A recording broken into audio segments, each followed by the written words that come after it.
Students gathered at 1 o'clock for a forum which had to be put off yesterday after tensions escalated. There was calm in the campus as student leaders expressed anger and condemned the actions of police yesterday in Port Moresby. On behalf of Unitech, on behalf of the SRC, and on behalf of the committee, and on behalf of more than 3,000 students on campus right now, we would like to strongly condemn the act of the police on UPNG students yesterday. That was very unbecoming of the police force. Students have resolved to continue with the boycott. There is a court order that's been served to the UPNG students, but Unitech remains unaffected by that order. Yesterday, things were different. Stones were held at police who had come to remove a barricade. The situation was contained, but students continued to hurl stones.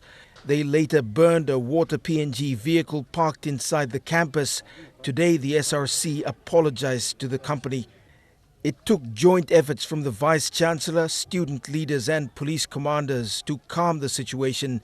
Later, police withdrew. The response from some of the MPs there after the shooting, we see that I think the MPs there, they're not representing the interests of the people.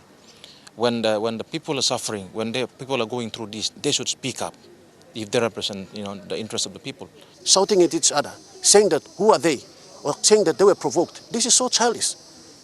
And then you deliberately adjourn the parliament session to August 2.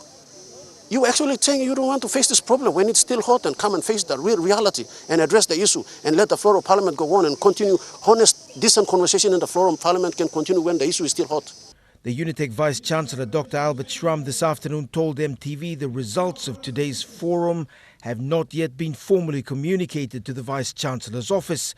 The administration had last week agreed to restructure classes after a request from the SRC. Things have quietened down here at Unitech, and apart from a continuation of the boycott, the SRC hasn't quite said what the next course of action is.